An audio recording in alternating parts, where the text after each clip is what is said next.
Mi nombre es María Susana Miranda García. Nací en Matanzas, Cuba, en el año 1937, por lo tanto tengo 83 años. Mis padres, él fue oficial del ejército cubano. Mi madre, ama de casa, y como es natural, los trabajos normales de los años 50, que era cuando ellas trabajaban. Yo me estudié y me gradué de maestra elemental, de enseñanza elemental en Matanzas, y fui a la Escuela Normal para Maestros de Matanzas y lo continué los 3 últimos años en La Habana. Una vez graduada comencé a trabajar como maestra de enseñanza elemental. Durante varios años estuve desde el 2º grado hasta el 6º grado. Generalmente cada año era un grado distinto.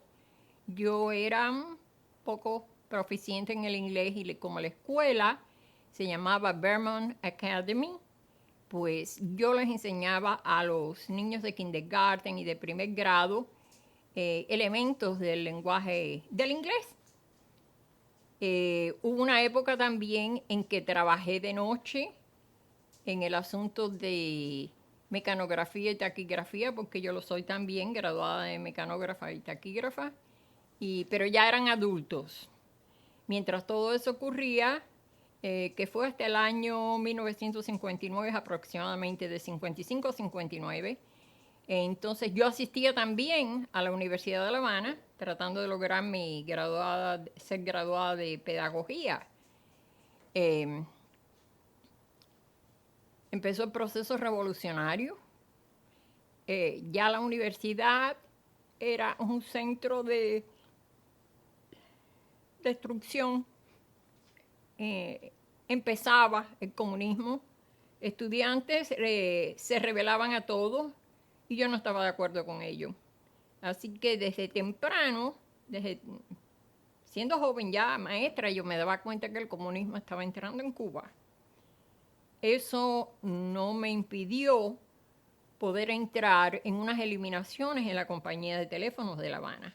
Cuando decidí que iba a aplicar por un trabajo en la compañía de teléfonos, siempre fue muy difícil entrar, vamos a decir, pero yo apliqué y todavía no estaba tan malo el problema de la vivienda en Cuba, del sistema político que estaban adoptando y nosotros estábamos tratando de asimilar. Pero fue completamente lo que me abrió los ojos a lo que nos esperaba. Estar sentada en una pizarra de PBX, estar recibiendo llamadas, llegar al momento en que los Estados Unidos rompió las relaciones con Cuba.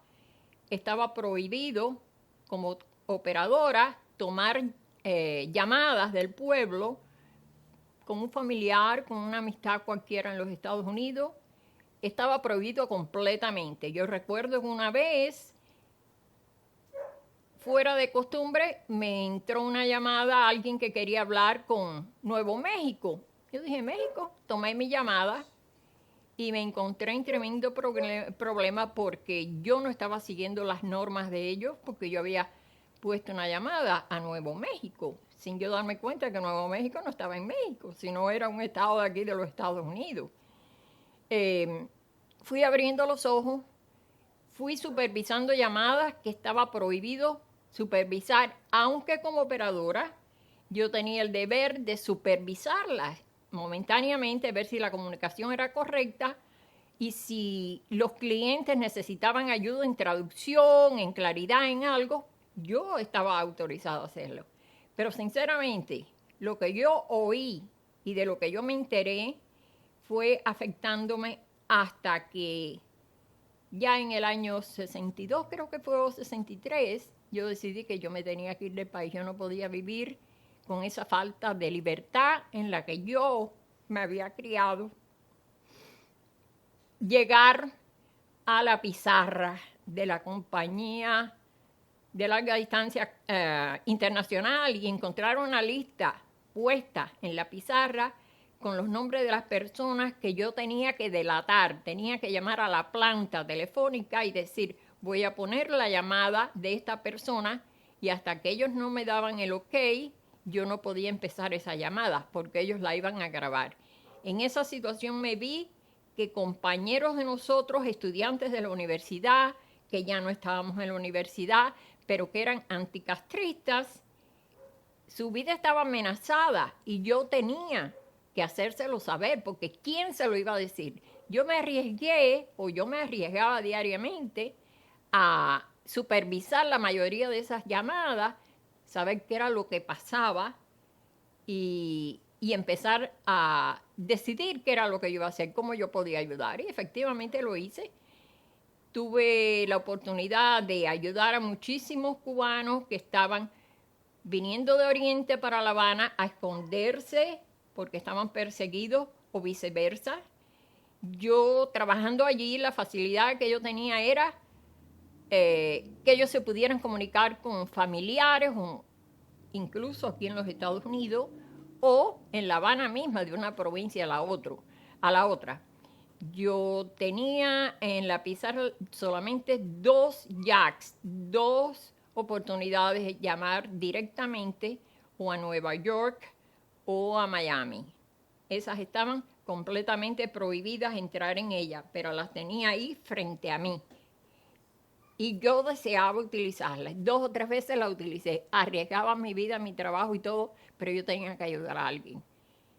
La manera más fácil para mí fue económicamente ayudar a toda esa gente, porque la situación económica del país era un momento en que todo el mundo tenía dinero porque estaba trabajando todavía y recibíamos bastante. Yo como operadora recibía muy buen sueldo, los mejores sueldos que una mujer podía tener en Cuba.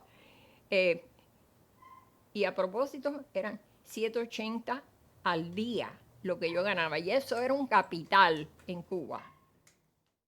Una de las maneras que yo tenía para ayudar a todos esos cubanos que estaban tratando de salvar su vida era, desde el momento que yo trabajaba, pues yo les pagaba el pasaje, o de Santiago a La Habana, o si estaban en La Habana, a donde estaba la familia. Utilizaba las 2 líneas directas varias veces, no mucho, no quise abusar, para que ellos pudieran comunicar ligeros mensajes que le daban a los familiares aquí en Estados Unidos, porque estaban completamente incomunicados. La familia aquí no sabía cómo iba el proceso cubano y los cubanos querían hacérselo saber a los familiares aquí en el país. Entonces, me vi envuelta hasta cierto punto también ayudando a buscar alojamiento a muchos de ellos. Era como la underground. Yo no tenía jefe, yo hacía lo que podía, pero como yo, habíamos muchísimos cubanos y cubanas buscando taxis de confianza que pudieran transportarlo. Trabajando como operadora en el Servicio Nacional era divino, a mí me encantaba. Hablar con el extranjero era más excitante todavía. Conversábamos de todo brevemente y nos enterábamos de lo que estaba pasando fuera del país. Cuando yo contribuía o iba a trabajar en el Servicio Internacional como operadora, como empleada de la compañía, tenía un bonus de $20, 20 pesos, que todavía parecían dólares, tenían el mismo valor en Cuba, lo cual era maravilloso, tener $20 extra. La vida en Cuba era muy barata, completamente distinta a lo que se volvió. Llegó un momento en que lo que había realmente era una inflación. Había exceso de dinero, la gente tenía dinero para ir a las tiendas y todo el mundo se botaba para las tiendas, pero no había ya nada que comprar. Cuando lo compraban, las colas comenzaron a hacerse famosas, hasta de días. Yo recuerdo un envío de telas bellas. Yo tenía dinero y no tenía en qué gastarlo. Eso es increíble. Yo quisiera hoy en día poder vivir como eso. Y eran unas sedas chinas divinas. $8.50 la yarda. Y eso era como ir a comprar un McDonald's aquí ahora mismo. Y como joven, pues vestía muy bien. Yo tenía dinero, podía comprarlo, pero no todo el mundo. De momento un día surgió que amanecimos y teníamos un cambio de la moneda. Y en esas llamadas nacionales tuve la oportunidad de supervisar muchísimas llamadas del propio Fidel Castro. A mí siempre me llamó la atención porque si yo era considerada gusana, negativa, había una supervisora con su traje verde, sus pistolas a la cintura, era como un hombre caminando, divina, ella era una personalidad divina. Y cada vez que había una llamada de Celia Sánchez, de Fidel Castro, de todas las grandes personalidades, ella venía con el ticket y me lo daba a mí. Y yo me decía, ¿por qué si yo soy gusana tengo que ponerle la llamada? Realmente ya me estaba molestando porque me estaba como marcando. Yo me estaba exorbitando ahí, haciendo más de lo que yo creía que debía de hacer. Y así fue que un día recibí una llamada para ponérsela a Carlos Franchi con Fidel. Ella me trajo el ticket. Déjeme decirle que conjuntamente con esos tickets de gente tan grande del gobierno, yo hubiera podido estar autorizada si era para Miami o Nueva York o cualquier estado de aquí, utilizar esas dos líneas que nos estaba prohibida. Pero no, yo nunca utilicé eso en servicios para militares ni nada de eso. Llegó el momento en que le puse la llamada a Carlos Franchi y a Fidel. Y yo me preguntaba, ¿cómo es posible que fuera yo la que estaba oyendo eso y no el pueblo? Me estaba enterando cosas de que eran prohibidas, no se publicaban. Era horrible oírlo. Oír a Carlos Franchi, que es adorado, fue adorado después diciendo que añoraba sus paseos en la pradera con Fidel, que pensaba cuándo se volverían a ocurrir. No me gustaba ese estilo de conversación entre ellos, pero bueno, una de esas conversaciones fue un día cuando el famoso Conrado Benítez aparece asesinado, muerto. Un muchacho de color, relativamente joven, y por eso era la llamada de Carlos Franchi con Fidel. Él tenía que decirle lo que había pasado. Entonces, Fidel le pregunta, entre paréntesis, la persona con el vocabulario más horrible, más bajo, más degradante que se pueda oír, era la conversación de Fidel Castro. Daba asco oírlo. Malas palabras, todo era así. Quizás para demostrar que era el machazo, el jefe. Bueno, pues él le pregunta a Franchi quién era esa persona que habían encontrado muerta. Y él le dice que no sabían quién era, pero que habían estado buscando y buscando los archivos y eso, y lo único que habían podido encontrar era una foto de él en los archivos del periódico Hoy. Quizás eso pasara desapercibido para cualquier cubano que no estaba al tanto de la política, estaba ocupado en cómo buscar comida y cómo sobrevivir en La Habana. Pero yo estaba allí oyendo y yo sabía que el periódico Hoy era la voz representativa del gobierno comunista en Cuba de toda la vida. Y la foto mía nunca iba a estar en los archivos del periódico Hoy porque yo no era comunista. Si la de él estaba es porque él era comunista. Pero le decía a Fidel que se tranquilizara, que ya estaba enterrado. Entonces Fidel no estaba muy happy y le dijo que tenían que desenterrarlo y sacarle nuevas fotos para el proceso de la publicidad que iban a crear con eso. En este momento, en el año 2020 que estamos hablando, me parece que estoy reviviendo aquel tiempo. Lo hicieron un héroe. No se sabía quién era. Se supone que fue asesinado por otro del mismo grupo de ellos, sabrá Dios por qué. La cuestión fue que desenterraron al hombre, lo retrataron y lo volvieron a enterrar. Y entonces Fidel le dijo a Frankie, que era jefe de uno de los periódicos, yo no recuerdo exactamente, un periodista, que no publicara nada todavía hasta que establecieran el proceso, el orden en que se iba a dar la noticia. Y allí mismo fue, a los poquitos días, crearon a Conrado Benítez como un héroe nacional que había sido un maestro de las montañas de cuando la campaña de alfabetización, era un hombre maravilloso y todo lo que se le podía agregar a eso, y no sabían quién era. Todo eso lo crearon. Crearon las brigadas de Conrado Benítez. Había que seguir las normas.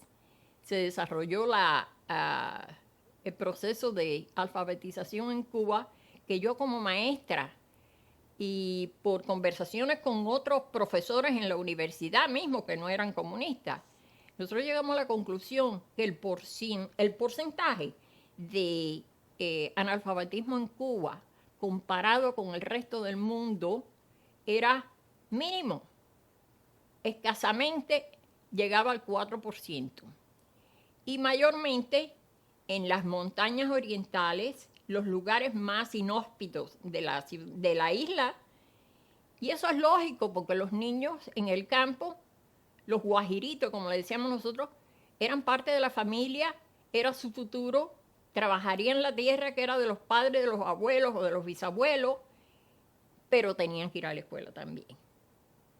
Entonces, vienen con el cuento de que la campaña de alfabetización había sido tan a tiempo, era la salvadora de los niños cubanos, porque los habían enseñado a leer y a escribir, y gente que fueron allí nos contaban que eso era un juego para ellos, estar enseñando muchachos en el campo.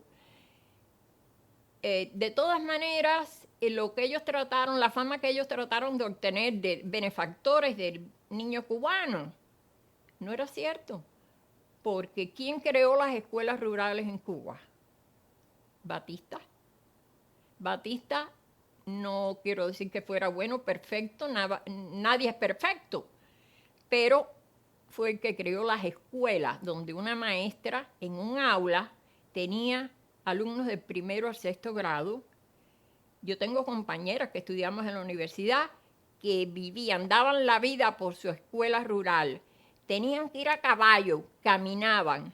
Algunas se quedaban dentro de la escuela, vivían en esa misma aula y iban para La Habana o donde fuera para el weekend nada más.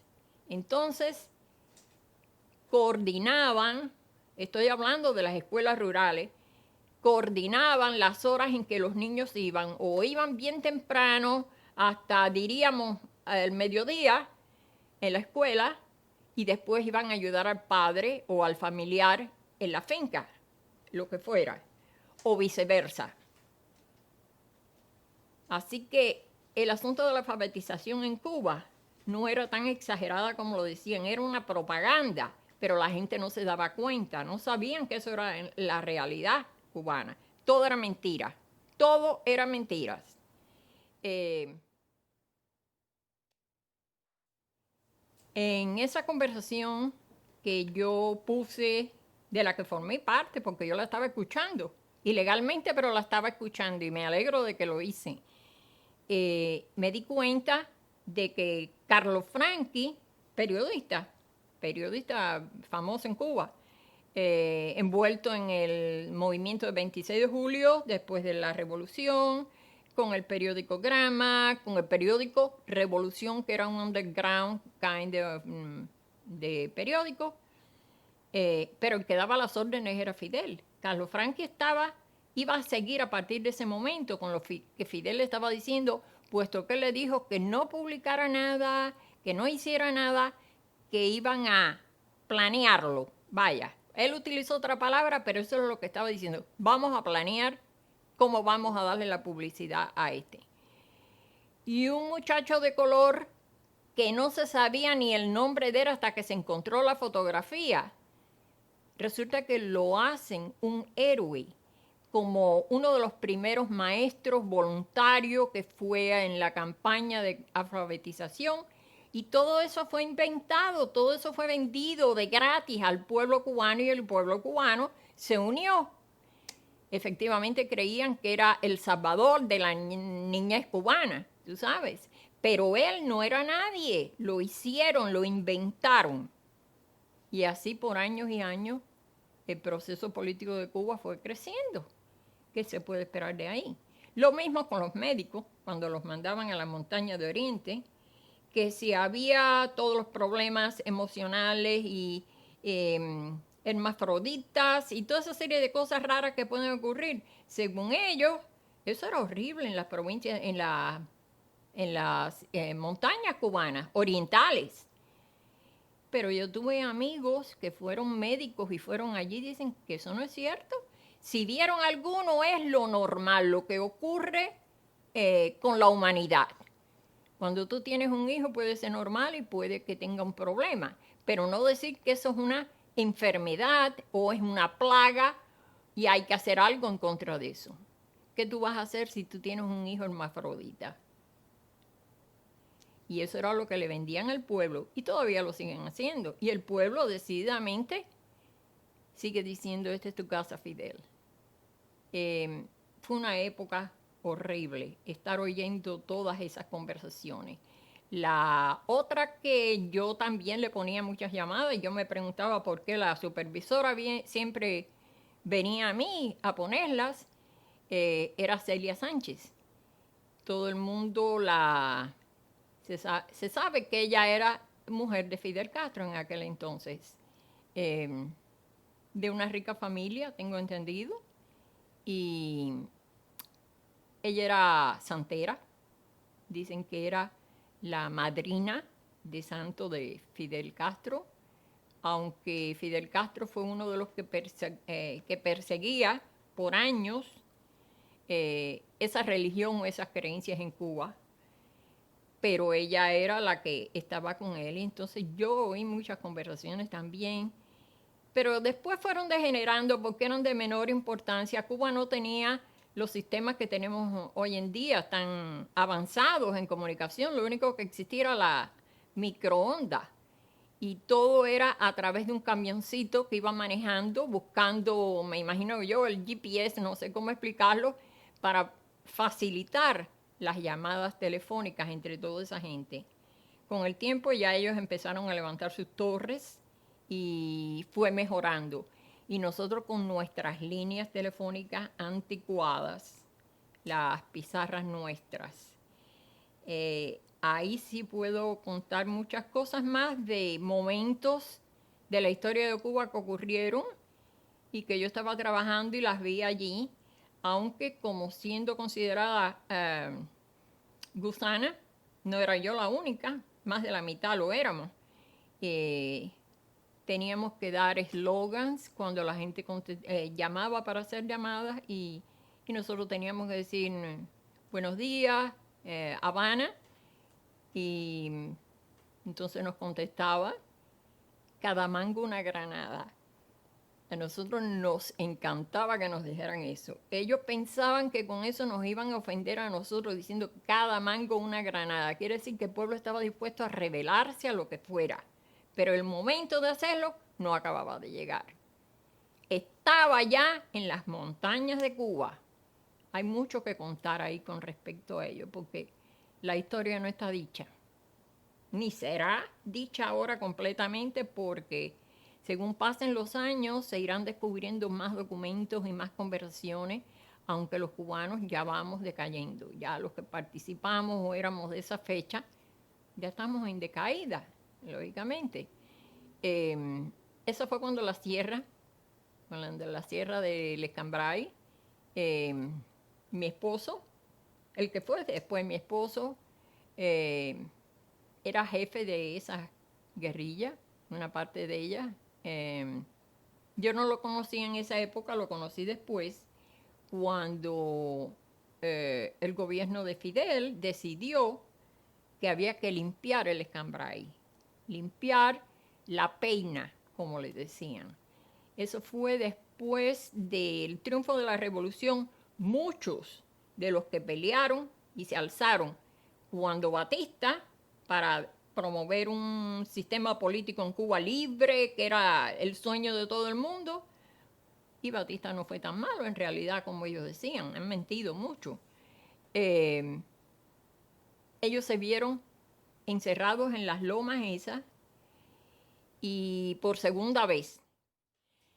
Otra historia que puedo hacer, de la que yo confronté sentada frente a mi pizarra telefónica, todos los días una era distinta, pero era un salón grande con 100 PBX operators, ¿ok? And todos los días había algo nuevo. Específicamente, antes de eso, déjenme aclarar. Esa supervisora que me tenía tan intrigada porque ella siempre me daba las llamadas importantes de todo eso, era siempre conmigo.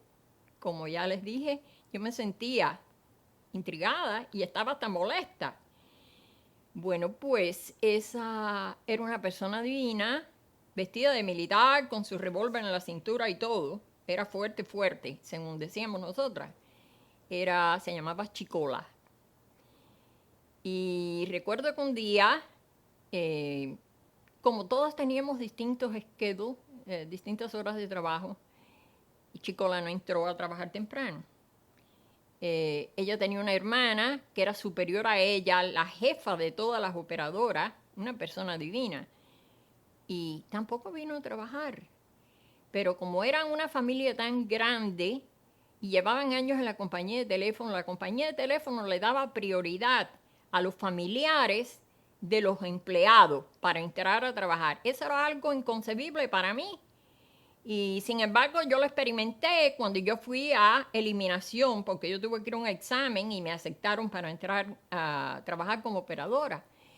Y habían 2 chicolas más que eran jefes grandes de las oficinas. Tampoco fueron a trabajar.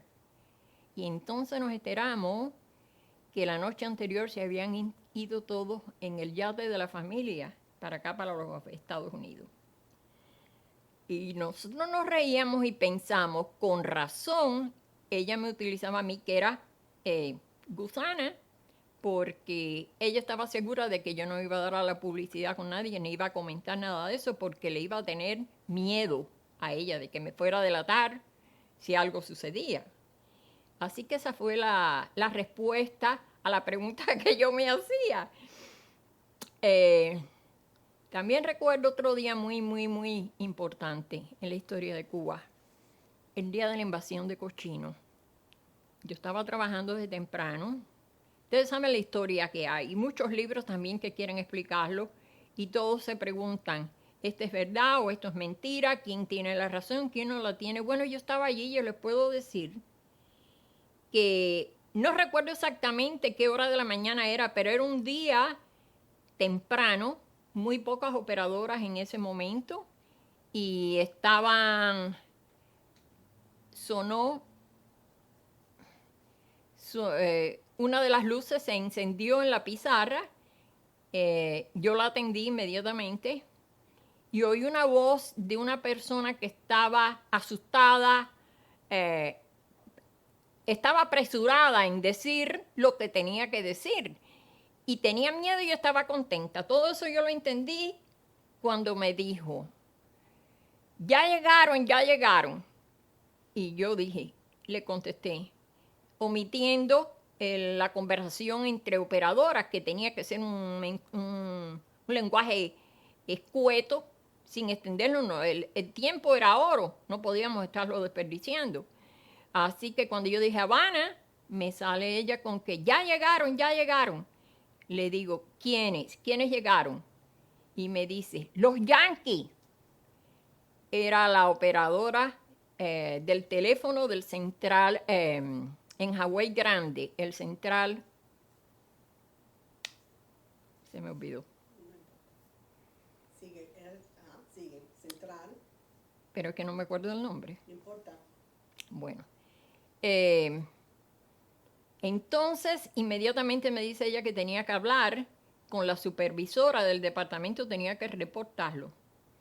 Bueno, pues eso fue lo que yo hice.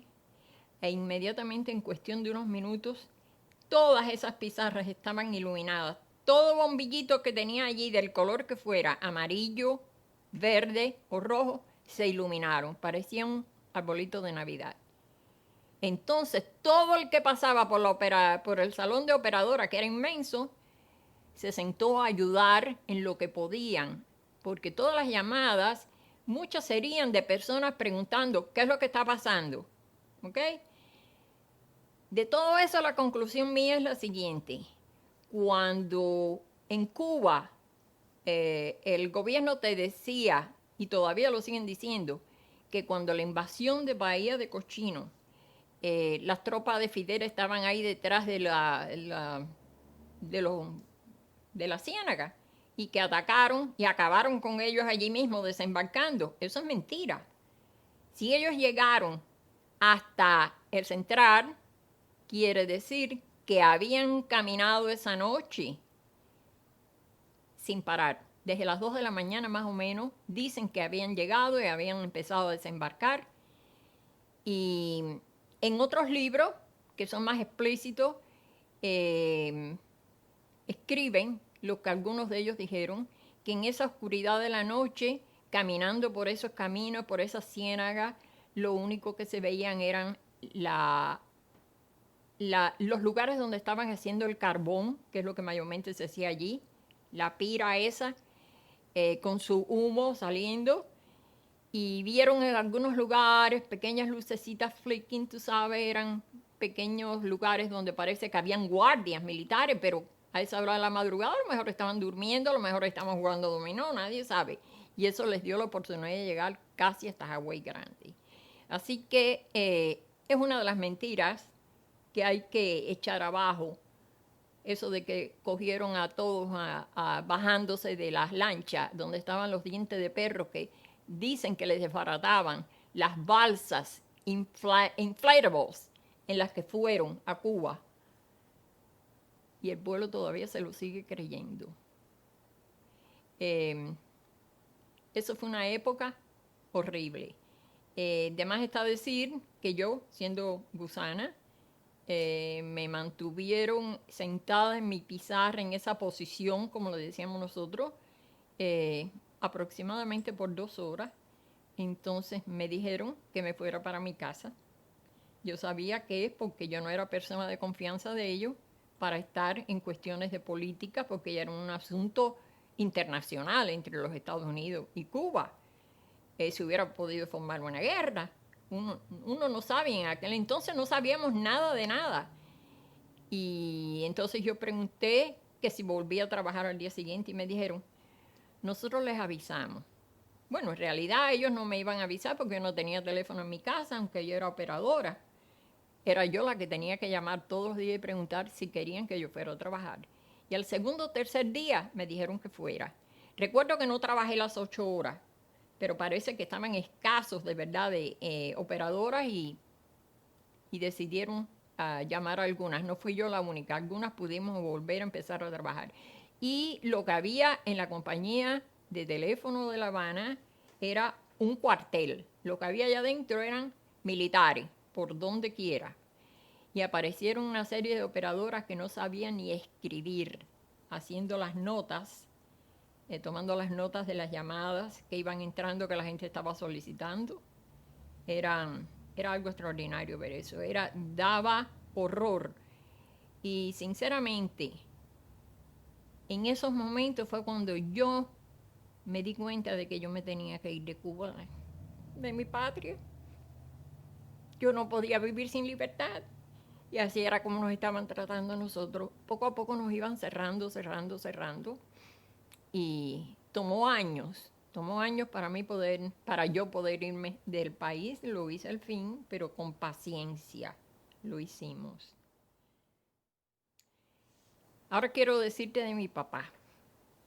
Él era militar de carrera. Desde el año 33 Él, como todo joven cubano, hijo de Mambí también, porque mi abuelo fue Mambí, él decidió que iba a ir por la carrera militar también. Ya fue después del primer golpe de Estado de Batista. Se formó el Ejército Constitucional Cubano y él se inscribió en la aviación. Su madre, mi abuela, por supuesto, como toda madre, estaba temerosa de lo que pudiera hacer. Pensar en un avión, tu hijo en un avión, y abuela insistió de tal manera que mi papá decidió complacerla, dejar la aviación, pero pasar a dejar la Fuerza Aérea para ser militar. Y así fue. Según los militares, tenían sus distintas graduaciones. Él llegó ¿cómo se dice? Al tiempo que ya podía ser cabo. Él era el cabo. Entonces decidió más adelante seguir progresando y solicitó y lo aprobaron para ir a una escuela en Managua, para la escuela de sargento de cuando Pérez Dámera era el jefe del ejército. Y allí estuvo él y salió graduado como sargento. Fue destacado en Jovellanos. Nosotros vivíamos en Matanzas. Fuimos para Jovellanos, donde yo hice mi secundaria, y llegó el famoso y segundo golpe de Estado de Batista. Batista era adorado por los militares en Cuba. Ellos decían, yo era joven, yo tenía 15 años en esa época, los militares en Cuba yo los oía hablar de que Batista los había hecho a ellos personas. Quiere decir que ellos desde la institución de Cuba como república en 1902, ellos formaban parte de eso, pero eran unos cualquiera. Nadie puede vivir con 25 pesos al mes, y así era como vivían ellos. Llegó Batista y empezó a mejorar el nivel de vida de todos los militares. Todo el mundo estaba happy con eso. Él había sido presidente también con anterioridad, era la segunda vez que era presidente. Todo fue maravilloso para la isla en esa época. El que diga que no fue así está mintiendo plenamente. Hay pruebas de cómo Cuba mejoró con Batista en ese último, específicamente ese último periodo. No solo creó las escuelas rurales de las que hablé antes, sino en el sentido de los hospitales, todo lo referente al cuidado de los niños, la higiene. La señora de él, Marta Fernández de Miranda, formó una parte importantísima de eso. Ella era una patrona de las artes en Cuba. Hay quien lo niega, pero a mí me consta, porque mi papá estaba destacado en el Palacio Presidencial después del golpe de Estado de Batista. Ocurre que el golpe de Estado fue el 10 de marzo de 1952 y ese mismo día mi abuelo, el que fue Mambí, murió también allá en Jovellano. Así que papá se tuvo que quedar resolviendo toda esa situación. Y by the way, fue un funeral famoso en Jovellano, porque como militar les rindieron homenaje con la banda. Fue muy emocionante para todo el mundo. So, papá demoró un mes en ir para La Habana, donde fue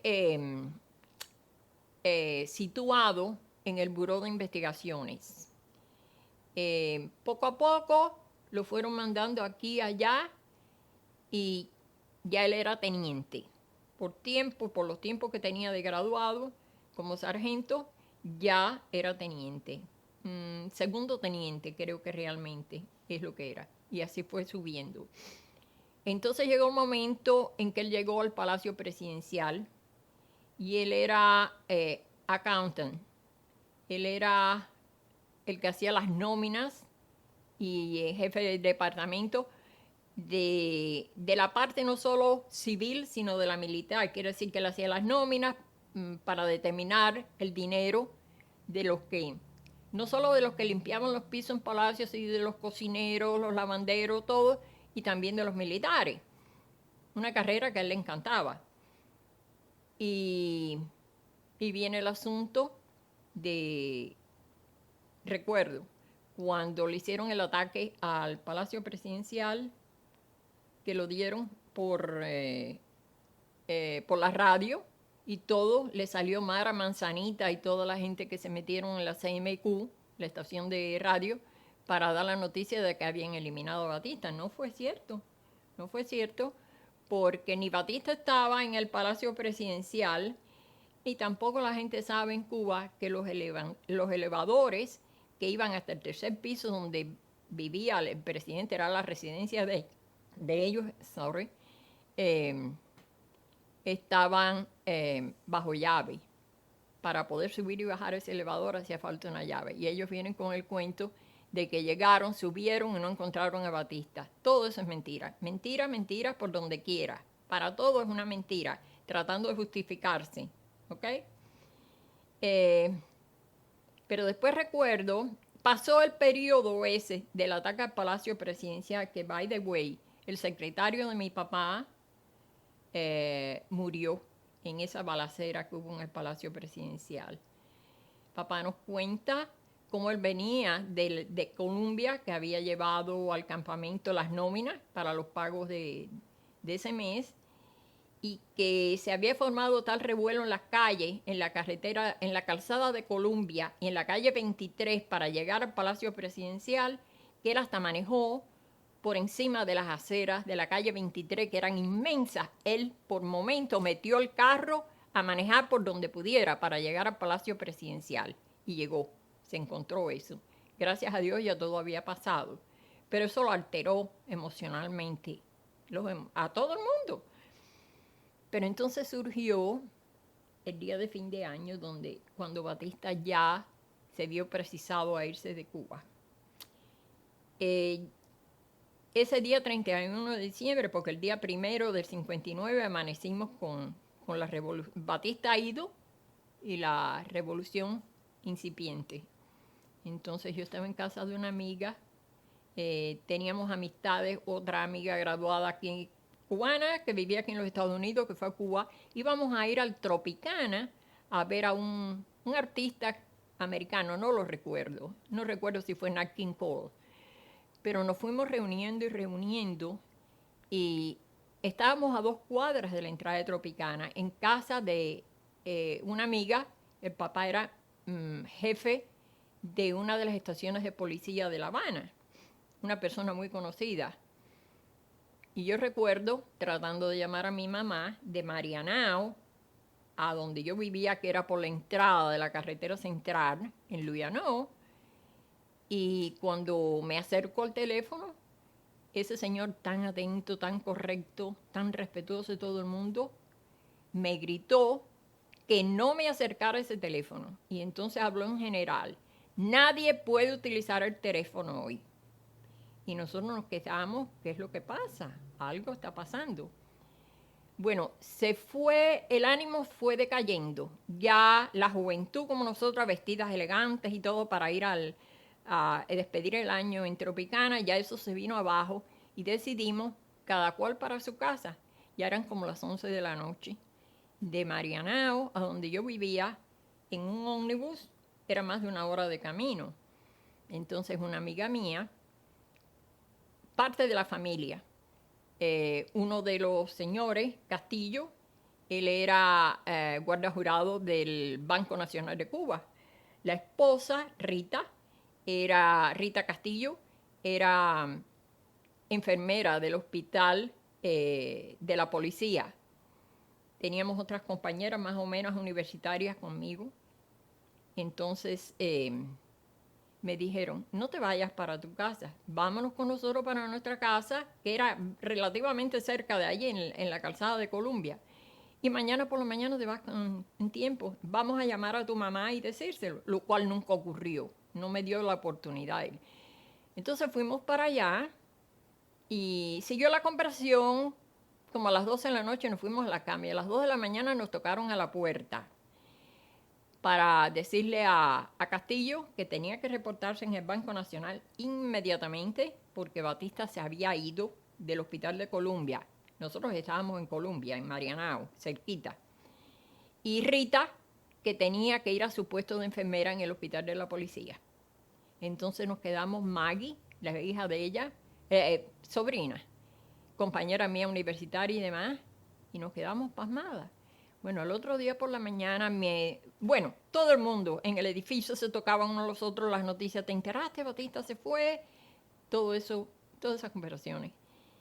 Y por la mañana yo pensaba que me iba para mi casa y entonces me encuentro que la ciudad estaba en huelga general. Cuba dicen que fue en huelga general, pero yo recuerdo Marianao, todo cerrado. Y allí estuve como 3 días sin poder ir para mi casa. No había modo de conseguir ni un taxi ni nada. Comer, lo que teníamos en la casa nos lo comimos y salimos a caminar a ver qué había abierto y si se podía comprar algo. El que tenía dinero, menudo, compraba. Nosotros conseguimos fruta, mameyes, plátanos, de todo. Pasamos 2 o 3 días comiendo vegetales y comiendo fruta. Como juventud nos reíamos, pero estábamos sinceramente atemorizadas. Entonces descubrimos que el puente de la Almendares, la 23, la comunicación con la Calzada de Columbia para la playa y donde yo estaba cerrada, incomunicada. Y el que quería hacerlo, el que quería cruzarlo, tenía que tener un salvoconducto. ¿Y qué era el salvoconducto? Bueno, una oportunidad de coger un salvoconducto era ir y donar sangre. Entonces, una prima ya mayor mía, que vivía en el reparto María Cristina, que era donde yo vivía en la carretera central, ella y el esposo fueron y donaron sangre, así que tenían el salvoconducto para irme a recoger a donde yo estaba. Y así fue, me recogieron y fuimos directo para el Palacio Presidencial, para ver si podíamos encontrar a mi papá, porque mi mamá no sabía nada de mí, ni sabía nada de mi papá, él no sabía nada de nosotros, estábamos completamente incomunicados. Yo, como mi papá trabajó allí, yo iba a Palacio cada vez que yo tenía una oportunidad, inclusive almorcé en la cafetería de los militares allí, todo natural. Mi médico era uno de los médicos del Palacio, por mi papá ser oficial. Ya él había ido subiendo en su clasificación y ya era primer teniente. De acuerdo con la constitución o las reglas del ejército, ya una vez que tú eras oficial, pasado cierto tiempo, ya tú te merecías el siguiente escaño. Quiere decir que el próximo para él iba a ser de capitán. Esa plaza él la hubiera cogido 2 o 3 meses después del 59, si no hubiera llegado el nuevo gobierno o el desgobierno. Entonces yo sabía dónde yo tenía que ir. Yo entré directo, pero desconocía a la gente que estaba allí, como es natural. Entonces pregunté dónde estaba fulano de tal, Evelio Miranda, y expliqué quién era él y me dijeron, bueno, ellos están situados cruzando la calle junto a la iglesia del Ángel, una iglesia famosa de Cuba, y están haciendo las nóminas allí. Entonces fuimos para allá y fue tremenda alegría para mi papá y un gran alivio encontrarse de que nosotros estábamos allí. Recuerdo que me dio, él no cobró con cheque esa vez, no le dieron cheque, le dieron cash por el pago del mes y para que se lo diera a mi mamá. Y entonces en un secreto me susurró al oído, mi hija, esto es comunismo. Y de la misma forma yo le contesté, ¿y cómo tú lo sabes? Y él me dijo, porque lo estoy viviendo. Entonces después, unos días después, cuando ya él fue dismissed de esa situación y pudo ir para la casa, Él nos decía, yo me di cuenta que era comunismo inmediatamente, siempre lo sospeché, pero tú sabes lo que es ellos que critican a todos aquellos que vivimos de la clase media, tú sabes, no de los que estábamos necesitados, sino la clase media, de verdad, como éramos nosotros, y que venga a decirme que Celia Sánchez era la que daba las órdenes en ese entonces, la querida famosa de Fidel. Ella dio la orden de que a partir de ese día el menú del restaurante o la cafetería de Palacio para los empleados y eso tenía que ser printed con tinta o con un material de oro dorado diario. Y mi papá estaba furioso, diciendo, habiendo tantísimas cosas importantes en este momento que resolver y venir a preocuparse porque tiene que dar la idea de que aquí no ha pasado nada. Eso tenía a papá furioso. Y el otro me dijo lo siguiente, fue su obligación hacer las nóminas para los nuevos militares, el nuevo ejército que se estaba formando. Algo muy importante que la gente desconoce en Cuba. Triunfó la revolución el día 1 de enero, pero Fidel no llegó a La Habana hasta enero 8. Todo ese tiempo se lo pasó él en Oriente. ¿Por qué? Yo creo que es cierto todo lo que dijeron, que la ida de Batista lo cogió de sorpresa. Él no estaba preparado para irse para La Habana. Pero por otro lado, papá convenía con nosotros, él sí lo sabía. Simplemente que él se demoró porque tenían que buscar gente para representar que la revolución era fenomenal, miles de personas con él, cuando escasamente él tenía 200 gatos que lo seguían escondidos en las montañas de la Sierra Maestra. Eso es verdad. Eso lo viví yo, eso me lo dijo mi papá, que fue militar y estuvo en eso. Y es algo incomprensible. Ellos salieron de Santiago para La Habana en una caravana, con todas sus medallitas y todas sus cositas colgando del cuello, y la gente contenta. ¿Y qué hacían? Ellos caminaban montados en todo lo que tuviera rueda, en bicicletas, en camión, en lo que fuera, en tanque. Pero cuando iban a entrar en un pueblecito, paraban, desembarcaban todo y entonces iban detrás de los camiones lentamente, sofocados, porque de tanto caminar, vienen caminando de Oriente. ¿Tú te imaginas eso? Entonces pasaban ese pueblo donde eran bendecidos prácticamente, y la gente se le iba uniendo, e iban creciendo, y todos se fueron representando como de que ellos habían estado en las montañas también con Fidel y los otros pelagatos, lo cual no era verdad. Y así venía otro pueblo, se bajaban, salían caminando ellos, los camiones adelante, toda esa serie de cosas, y así fue como cruzaron la isla. 8 días les tomó en llegar a La Habana. Y eso es increíble. Las mentiras que le han dicho a Cuba, que lo han escrito, que están en los libros y que todavía se propagan. Todo eso es mentira. Ese día de 1 de año, antes de que mi papá fuera enviado para la Iglesia del Ángel, la oficina que montaron por allí para hacer las nóminas, él me cuenta que él se tuvo que presentar al... Yo no sé si él sabía en adelantado qué era lo que iba a pasar, si había algo. Yo sé que mi papá, como yo no estaba en la casa, no recuerdo detalles de eso, pero él me dice que cuando él llegó a Palacio, se encontró que la única persona en ese edificio, el Palacio Presidencial, era él. Él era el que tenía las llaves de todo. Y allí estaba él esperando a ver qué pasaba. Entonces, como habían tantos problemas entre todas las distintas gentes de Fidel que tenían el grupo de Escambray, el grupo de estudiantes, el grupo de fulanito, de ciclanito, de aquí, de allá, todos tenían que convenir allí y necesitaban armas, ¿ok?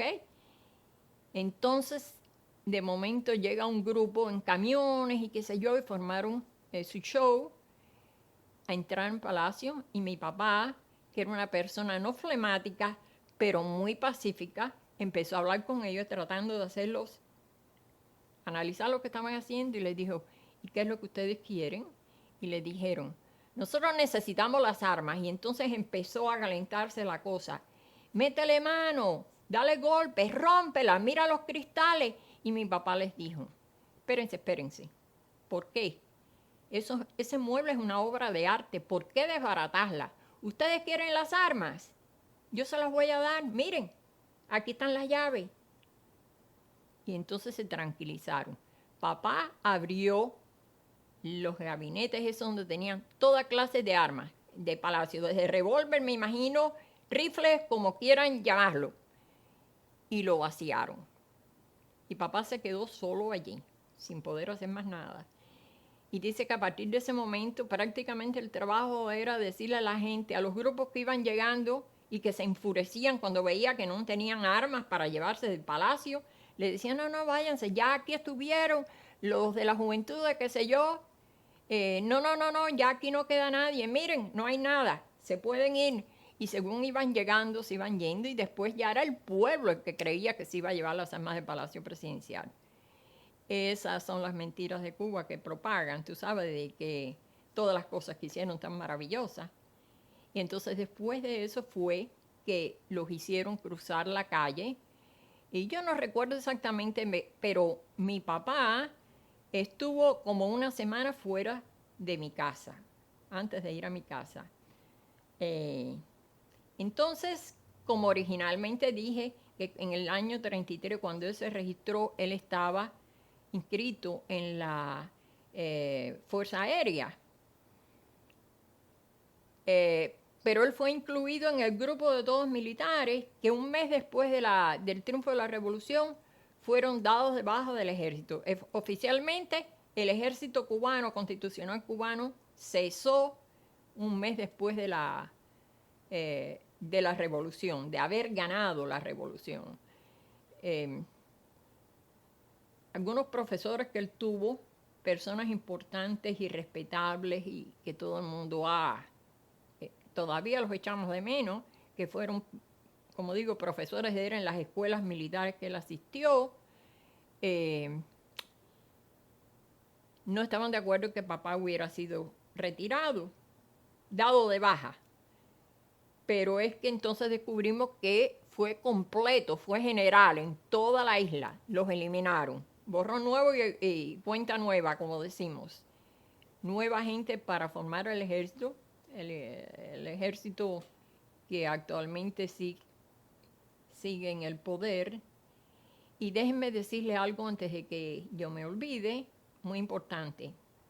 Contrario a lo que la gente piensa y dice, cuando nosotros criticamos cosas relativas a eso, ellos nos dicen, pero la culpa la tienen ustedes, porque tu padre seguro que votó por él. Bueno, déjenme decirles que se dediquen a leer la Constitución cubana del 40 y las anteriores, que todas fueron creadas basándose en la Constitución americana. Fidel Castro la eliminó, hizo la Constitución de él que le conviene porque han borrado la historia y están creando una nueva. Lo mismo que está sucediendo aquí en este país, desgraciadamente ahora.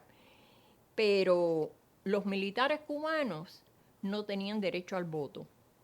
Estaba prohibido para ellos votar, porque una de las instrucciones y lo importante y la razón de tener un ejército es que ese ejército proteja el país y proteja al presidente, quien quiera que sea, del partido que sea. El ejército tiene que defender el país de todo mal, de todo ataque. Así que los militares cubanos jamás han tenido que ver nada que si votaron o no votaron por el presidente, si votaron o no votaban por Batista. Eso es algo primordial, pero la gente no quiere leer las constituciones, no quieren saber la historia de Cuba. Y déjenme aclararle, les estaba prohibido votar, no tenían autorización para votar. Los militares cubanos no podían votar. Era ilegal si lo hacían. ¿Se dan cuenta?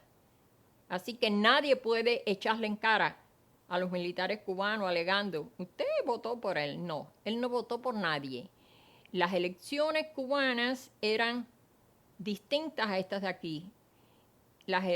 Nosotros clasificamos las elecciones americanas como indirectas, porque saben el proceso de aquí, elegimos esto, elegimos los otros. Bueno, pero en Cuba el voto era directo. Si habían 6 millones de votantes, 6 millones de votos debían de haber, a favor o en contra. Pero el que no votaba era llamado a la corte. Y eso le pasó cuando las elecciones del 48 a mi mamá y a mi abuela. Estábamos todos con chickenpox en la casa, éramos 3, mamá, abuela, no pudieron ir a votar.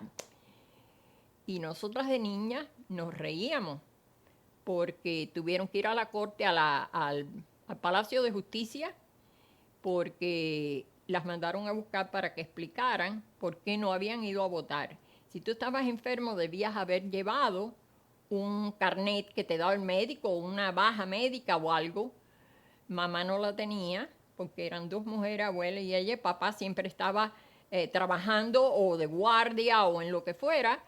Y además ella tenía 3 hijas menores enfermas. ¿Cómo iban a ir a buscar al médico 5 personas con el chickenpox? La cuestión fue que fueron culpables de no haber votado. Cada uno tuvo que pagar 25 centavos de multa. 25 centavos de multa da risa. Pero eso le da una idea de cómo valía. Era esa la época en que una docena de huevos costaba 10 centavos. Y yo lo recuerdo porque yo era niña y iba a la bodega a ayudar a comprar los mandados. Una flauta de pan costaba un níquel. ¿Ok? Así que 25 centavos eran 25 centavos de cuando tú ganabas $35 al mes. Así era. Los niños viajaban en los trenes de Matanzas, por ejemplo, donde yo viví, gratis. No tenían que pagar. Y el adulto pagaba 5 centavos. Las transferencias eran gratis. Y como eso se pueden contar, cuando se sientan los cubanos a conversar, ahí es donde recordamos las cosas buenas que teníamos y no las apreciaban. Y hay muchas cosas más que contar. Más adelante se dirán. Cuando papá estaba en las oficinas que yo dije junto a la iglesia del palacio, la posición que él tenía allí era hacer las nóminas para los pagos.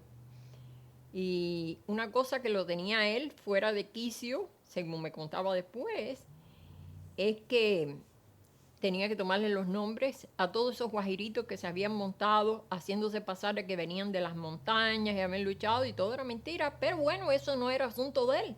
Querían estar en el ejército y tenían derecho a estarlo. Pero en la historia esa de que habían estado luchando en las montañas es la que lo mortificaba, porque estaban mintiendo. Y entonces él les preguntaba los detalles, su nombre, su dirección, de los padres, todo lo necesario.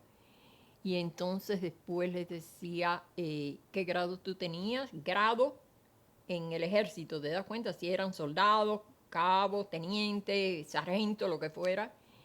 Y él me contaba que le decían así, se recogían de hombros y decían cualquier cosa, vaya, pon ahí sargento. Y todo era igual, pon sargento ahí, sí, sargento está bien. Y papá me decía, jamás en mi vida yo había visto un ejército donde todo el mundo era sargento. No habían peones, no habían soldados, no habían cabos. Todos eran sargentos. Prácticamente no sabían ni hablar. Los había, como el director de la cárcel de Camagüey, donde después mi esposo estuvo preso, que no podía escribirle a la esposa y tenía a un preso político conocido haciéndole las cartas que le enviaba a la señora, haciéndose creer que eran de él. Eso es otra de las cosas. Los militares esos cuando llegaron a Palacio Presidencial y entraron y vieron los dormitorios de los militares que habitaban uno de los pisos del Palacio Presidencial, dando brincos en las camas y felicitándose de que estos sí son colchones y tenemos hasta almohadas. Y él dice que él se horrorizó de pensar que esos iban a ser los militares que iban a defender a Cuba del enemigo si algún día atacaban. Lo que decían después ellos, cuando lleguen los yanquis. Esos eran los que iban a defender a la isla. Dando brinco. Pobre gente, happy de estar allí, pero no para decir que triunfaron con la revolución, que hicieron que Batista se fuera. Batista se fue por otras causas y forzado, desgraciadamente, por los Estados Unidos. Eso está comprobado. Y todos son mentiras. Todos son mentiras.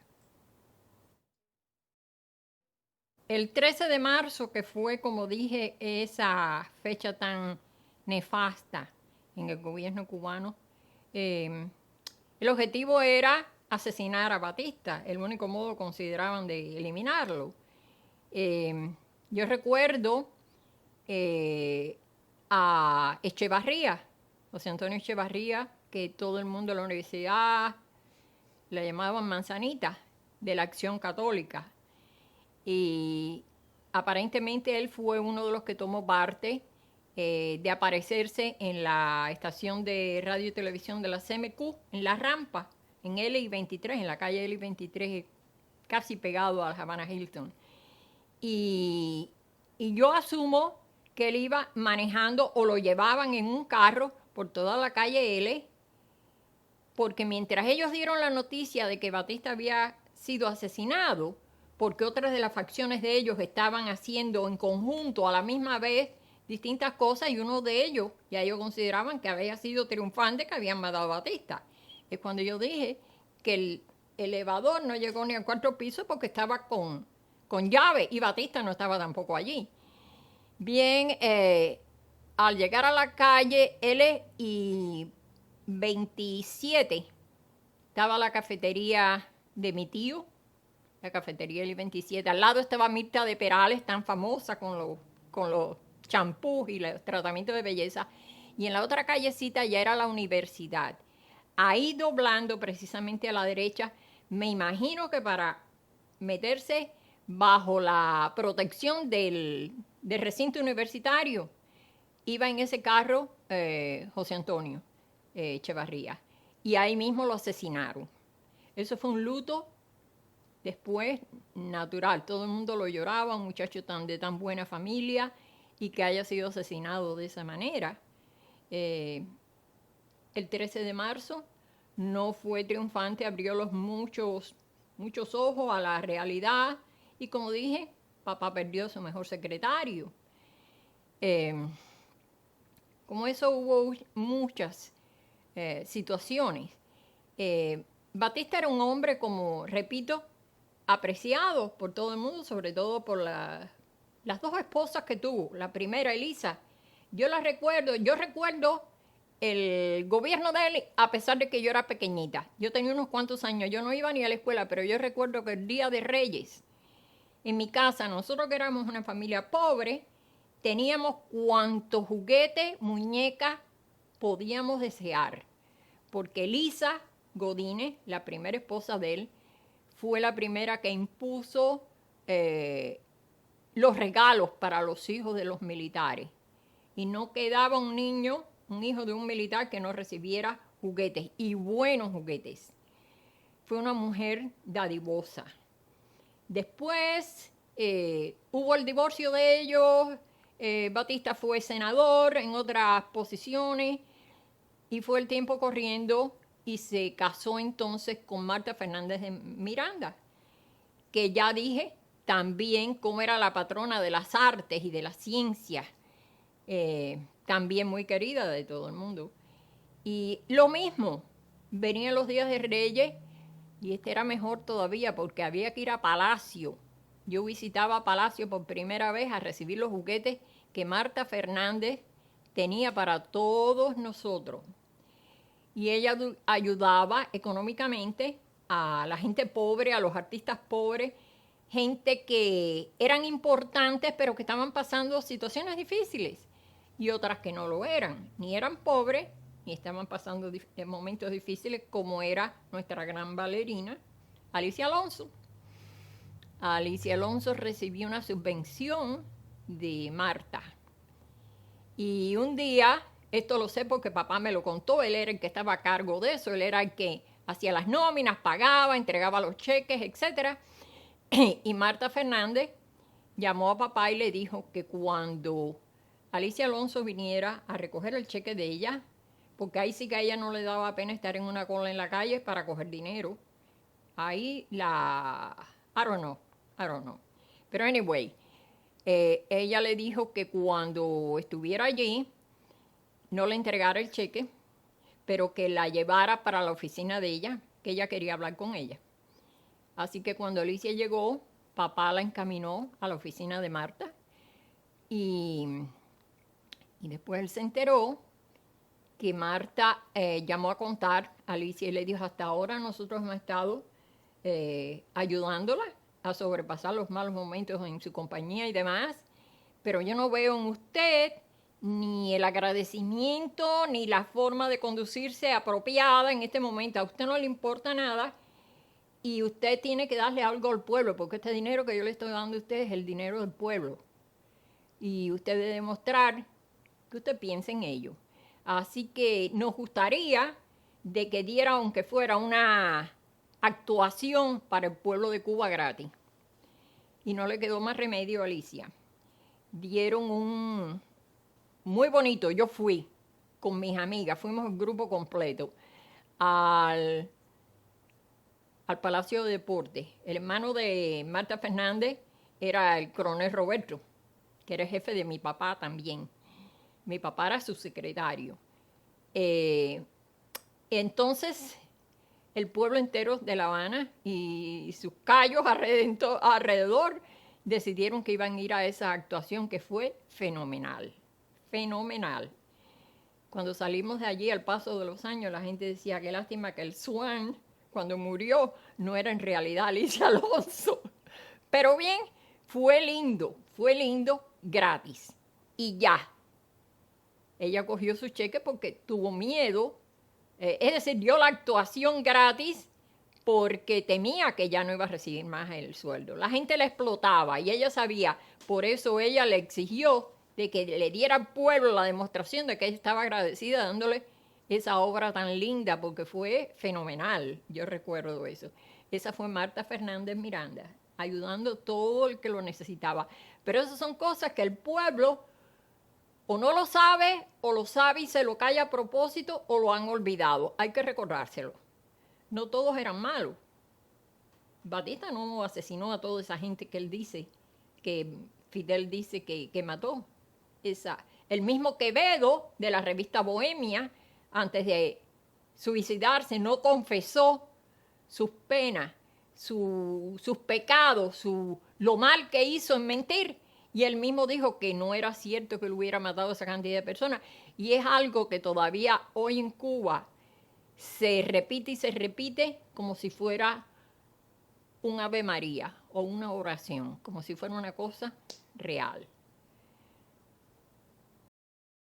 Muchos olvidan de que Batista, en la historia de Cuba, Batista fue presidente 2 veces legalmente, después de 2 golpes de Estado.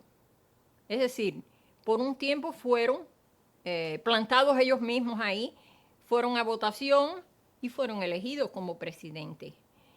Entre esas 2 golpes de Estado, él fue senador también en Cuba, elegido constitucionalmente por Cuba. Pero la gente ignora eso y no quiere hablar de eso. Si bueno fue en uno, bueno fue en el otro. Yo era estudiante, yo era pequeñita cuando su primer matrimonio. Yo desconocía eso, pero yo recuerdo que yo tenía mis juguetes, mis padres trabajaban, vivíamos bien, no era como hoy en día. Es algo difícil de explicar cómo la gente puede seguir lo que fulano dice y lo que ciclano dice. Es igual que ahora. Repiten como papagayos lo que te han dicho, pero no saben la razón y si es verdad o si es mentira. Así eran los estudiantes en Cuba. Pero llegado un momento, ellos abren los ojos y tratan de resolver la situación. Yo espero que haya algún cambio en este momento aquí en este país, pero bueno, estamos hablando de Cuba, no estoy hablando de los Estados Unidos, ¿comprenden? El último año en que yo trabajé, me mantenía de operadora todavía, todo fue empeorándose. Ya era una situación para mí que yo estaba que no cabía en la ropa de ver las cosas que se hacían. ¿Te das cuenta? Ya le habían pegado candela al Encanto una noche. Yo estaba trabajando y de momento en el tercer piso era donde estaba el piso de las operadoras y empezó a entrar un humo y todo el mundo, ¿qué es lo que pasa? Todos los que pudieron se azoraron y estaba en candela el Encanto en la calle de Galeano. Eso fue algo horrible. Eso me dio a entender que el pueblo estaba dispuesto a fajarse y defender la isla. Pero no. La gente protestaba y las cosas seguían de la misma manera. Y todo el mundo estaba tratando de salir del país.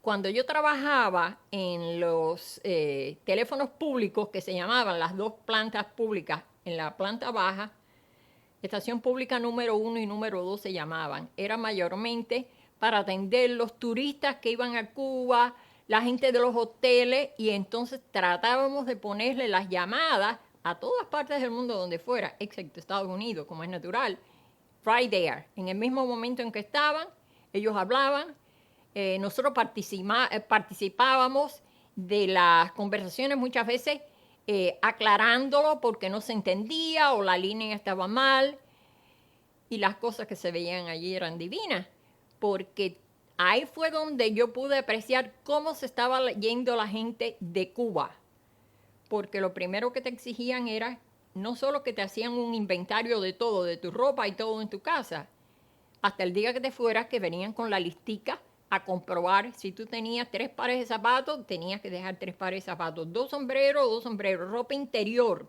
todo se contaba. Y el teléfono. Había tanta escasez de teléfono.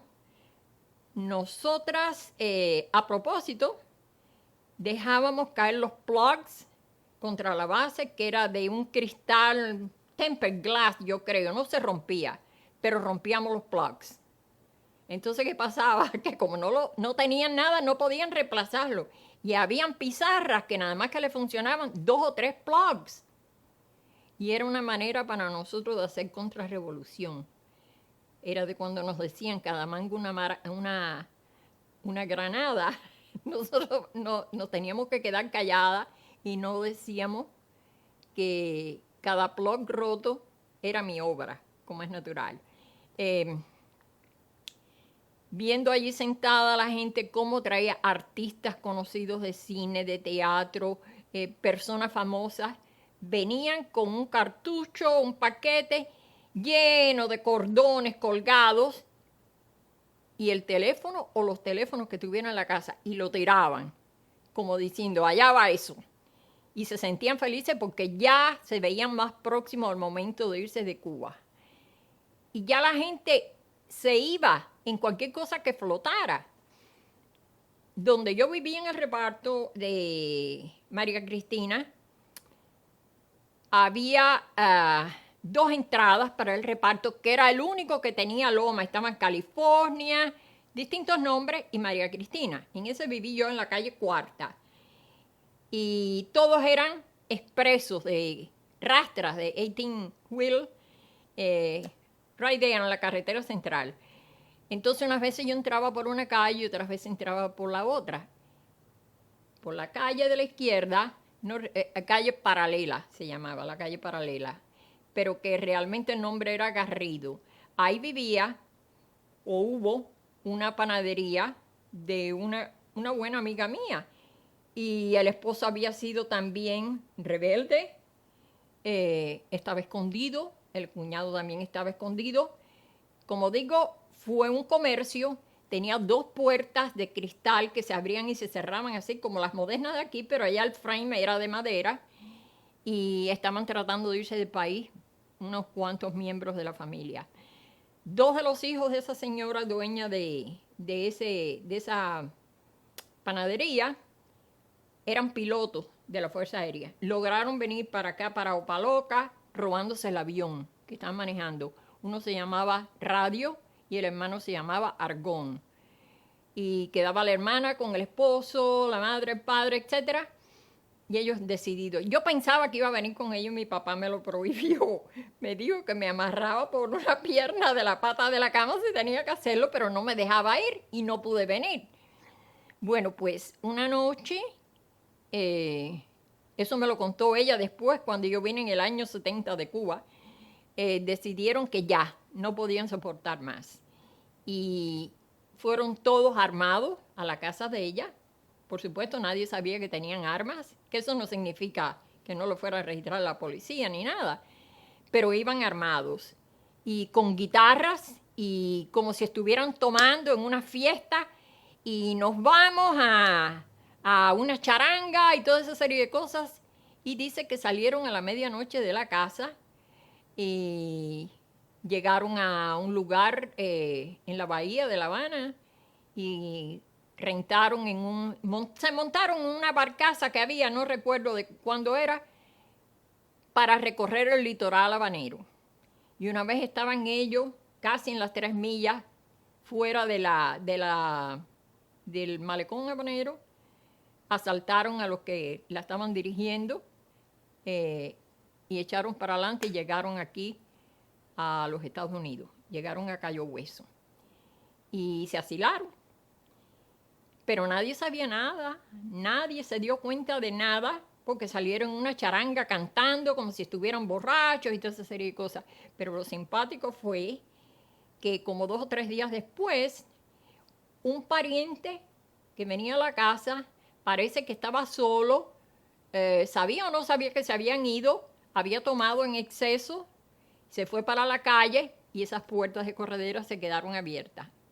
Y a pasar otros 2 o 3 días más, los vecinos decían, señor, ¿y dónde está la familia? Y la familia ya estaba viviendo en Miami. Que por cierto, yo me enteré porque lo oí por la estación de Radio Swan, donde daban todos los días los nombres de las personas cubanas que lograban llegar ilegalmente a tierras americanas, a tierras de libertad. A mí no se me olvida eso.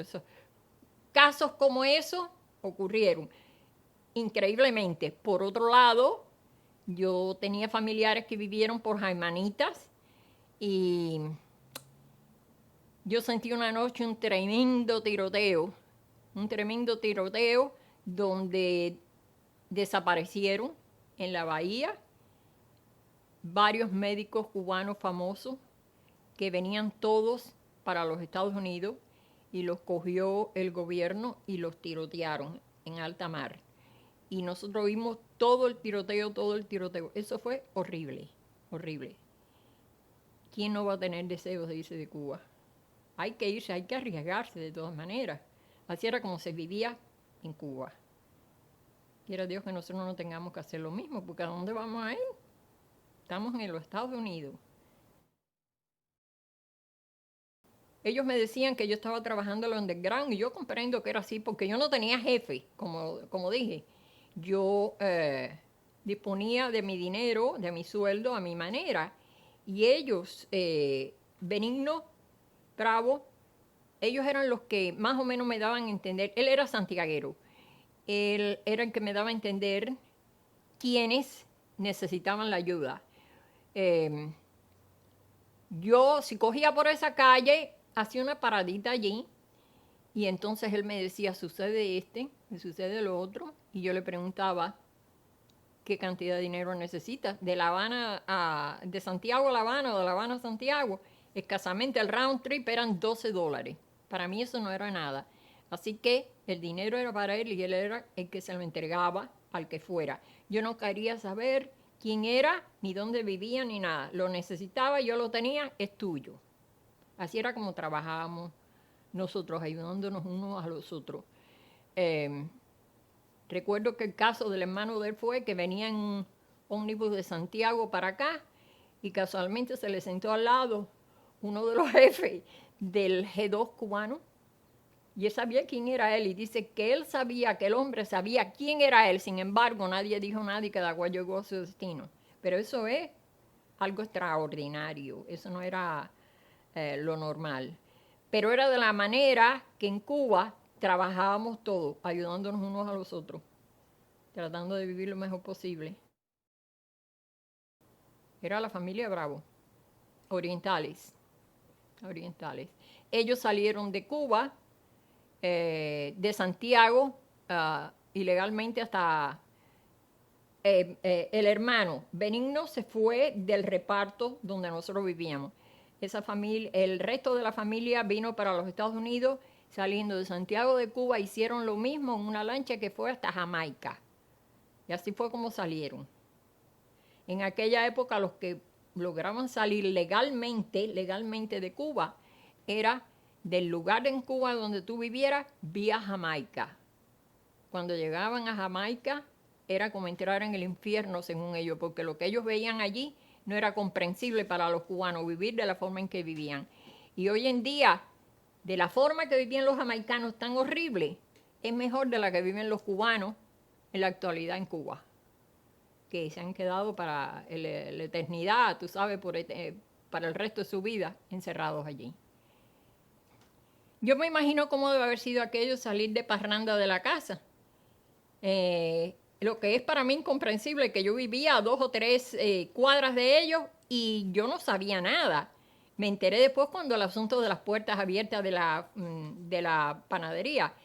Pero en aquel entonces eso no llamaba la atención porque todavía había la posibilidad de que tú fueras a la costa norte, posiblemente Regla o la parte de aquí antes de cruzar para Regla precisamente, y rentar o montarte, comprando un ticket lógicamente, en una de esas barcazas que te llevaban en un turno, paseando, un paseo por la costa norte de La Habana, de la capital, viendo desde el mar afuera la ciudad, las luces, la belleza de la ciudad. Y así que ellos se montaron sin llamar la atención, pero ellos estaban en su fiesta tocando guitarra y cantando y tomando. Y cuando estaban ya posiblemente en el límite de las aguas territoriales, es lo que yo entendí de ellos, fue donde le sacaron las armas, amenazaron a los que patrullaban y eso allí, y lograron llegar aquí. La gente del barco viró para Cuba, no se quedaron. Eran gente del gobierno, como es natural. Pero eso no llamaba la atención, pero todo eso fue desapareciéndose al punto que ya, aunque usted tuviera un yate, no podía conseguir gasolina para manejarlo. Hoy en día, pocos tienen yates, pocos tienen botes. Los botes que llegan son los que se arman con salvavidas y cosas de la inventiva cubana, simplemente. Pero era horrible. Yo recuerdo ese día que sentada en la pizarra de la computadora, habíamos un grupo de operadoras que todas éramos gusanas y ya estábamos al borde del delirio allí. ¿Qué es lo que vamos a hacer? Entonces yo decidí que yo tenía que renunciar. Yo no podía seguir allí sabiendo y viendo cómo yo tenía o pretendían que yo fuera una chivata, quiere decir que yo fuera a delatar a una familia mía, a un pariente mío, una amistad simplemente que yo le vea el nombre en una lista y que yo tengo que delatarlo llamando. Eso no iba conmigo. Y yo presenté mi renuncia. Y esa renuncia la presenté un día 26 de julio precisamente, como para darles a entender ellos, hoy es el aniversario del 26 de julio, ¿no? Del partido de ustedes y qué sé yo, pero yo esto no lo resisto, yo me tengo que ir del país. Y yo dije que yo me iba a ir del país. Y me negaban la salida en la compañía de teléfono. Me retuvieron por un par de meses la renuncia mía, hasta que finalmente una señora que había sido operadora, no recuerdo su nombre, de la estación naval de Mariel, y ella había ido para La Habana, ella me dijo, vamos a forzarlo, vámonos a la oficina y vamos a forzarlo. Y ahí mismo nos fuimos para la oficina y le dijimos que si nos daban el permiso, ok, y el retiro o nos votaban o lo que fuera, nosotros no íbamos a ir más a trabajar. Así que por favor, fírmenme el papel para yo poderme ir del país. Y después de ello, dudar y discutir y eso, ese mismo día por la tarde, nos dijeron que sí, que los papeles estaban firmados y los recogimos. Y ya, me fui de allí. Estuve... ya en esa época, yo había conocido a el que luego fue mi esposo. Él estaba escondido, había bajado de la Sierra del Escambray. Después de la limpia, de la quema, el padre logró rescatarlo gracias a uno de los campesinos, que después le quitaron todas las tierras como eso y los llevaron para el pueblecito de Sandino, que lo crearon en Pinar del Río.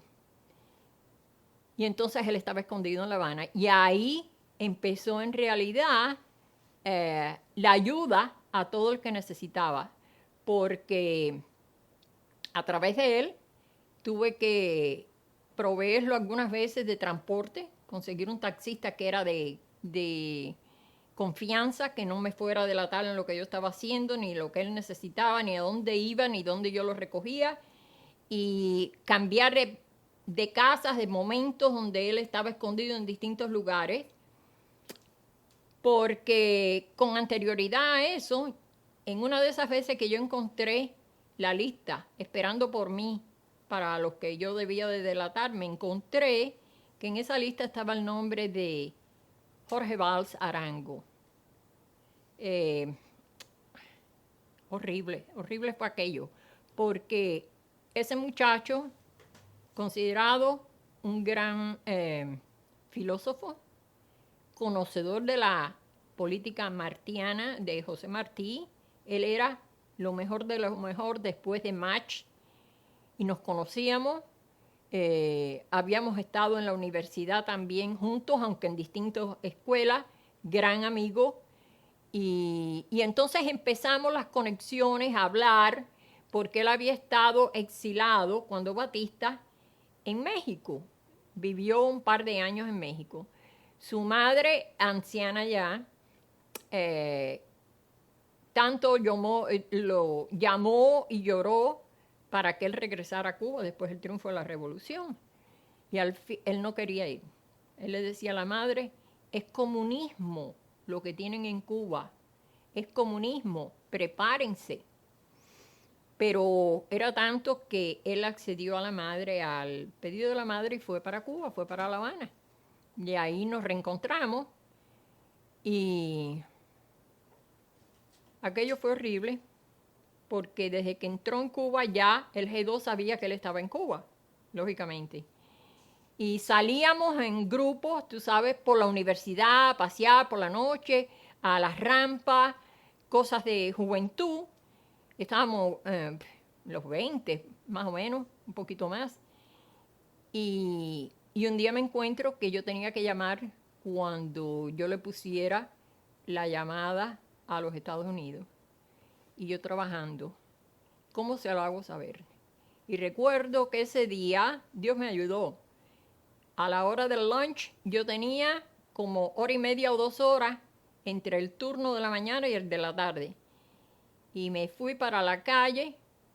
Cuando terminé la primera parte, encontré un taxi que yo no sé quién era, ese sí que yo no sabía. Y me fui para el Vedado donde él vivía, sus padres estaban allí, él no estaba en la casa, cerca del zoológico, era donde vivían los padres. Y yo le dije, sucede esto, él está en la lista, le dicen, que digo yo, que no vaya a reclamar la llamada, ni la vaya a hacer, que se olvide de eso, yo la voy a dejar ahí y que no conteste el teléfono. Y de vuelta a conseguir otro taxi para regresar a trabajar como si nada hubiera pasado en la compañía de teléfono. Eso ocurrió 2 o 3 veces, con 2 o 3 personas.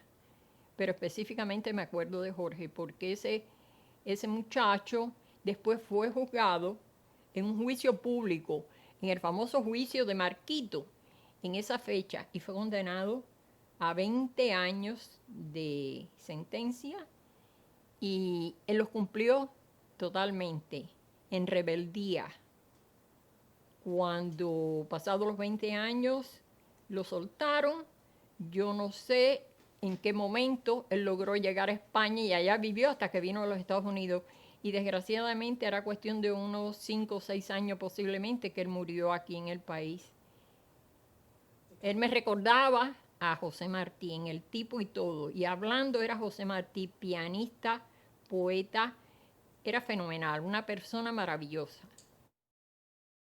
Cuando yo llegué a mi trabajo y encontré en la lista de los que yo debía de chivatear, es decir, llamar a la planta ese día cuando yo le pusiera la llamada, me encuentro el nombre de uno de mis mejores amigos, Jorge Valls Arango, una tremenda personalidad, conocido en los círculos estudiantiles, este tipo de persona martiano. Él estaba considerado después de Mañach en la persona que sabía más de la vida de Martí en el sistema político y el pensamiento político de José Martí, de nuestro héroe.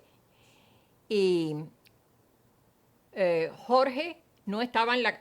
yo decidí que yo tenía que hacérselo saber de alguna forma. ¿Y cómo hacerlo? Si yo estaba trabajando. Bueno, los turnos algunas veces allí estaban divididos. Split, ¿tú sabes? Y eso fue lo que hice. Cuando trabajé la primera parte, como hasta las 11 de la mañana, yo evité poner la llamada. Yo saltaba eso como si yo llamara y no me contestaran. Entonces, ponché la tarjeta para coger mi break. Tuve la suerte de conseguir un chofer, un taxista, que yo no sé si era bueno o malo, si me iba a ayudar o me iba a echar adelante. Fui hasta el Nuevo Vedado, donde vivía Jorge Valls, y cerca del zoológico era donde vivía allí. El padre, por cierto, era dueño de un gran shopping center, era una Exxon Gas Station en Cuba, era eso, pero era inmensa y ofrecía también tratamiento en una de esas calles que salían a la calle 26 del Vedado. Jorge no estaba, entonces hablé con su padre y su mamá y le expliqué lo que pasaba. Yo le dije que se comunicaran con él, con Jorge, y que no fuera a llamar ni a reclamar la llamada por lo que estaba pasando. El apellido de él es Valls, W-A-L-L-S. Todo el mundo pone V-A-L. Es Wall, en inglés Wall. Y era tremendo filósofo, buen amigo. Y tu mamá y tu abuela le gustaba ir cuando él iba allá, ¿verdad? Él nos visitaba, sí, él nos visitaba. Él se maravillaba donde yo vivía porque era el único reparto alto, el reparto María Cristina, a la entrada por la carretera central. Y desde ahí veíamos, siempre éramos 3 o 4 o 5 personas, tú sabes, amistades. Desde ahí podíamos apreciar cómo el gobierno apagaba y encendía las luces de La Habana y nos mantenía cerrados, sin electricidad por horas, y cuando nos encendían a nosotros, tú veías, por ejemplo, la loma de Chaple, que desde allí se veía que entonces estaba oscura. Entonces, cuando encendían la loma de Chaple, tú veías la otra loma por allá. Prácticamente se veía parte de la bahía, no se veía del todo. Si subías más, sí. pero y a él le encantaba. Y yo recuerdo que Jorge le decía a mi mamá, bello, bello, bello. Y mi mamá le decía a él, bello. Ay, cómo lo echamos de menos.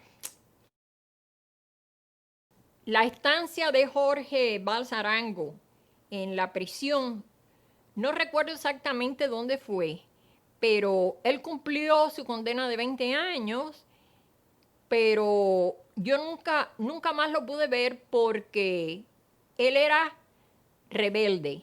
Rebelde quiere decir cuando eras preso político que estabas renuente al sistema que te querían imponer, entonces te castigaban y tú estabas incomunicado de tu familia, de comunicación, de ropas, completamente aislado.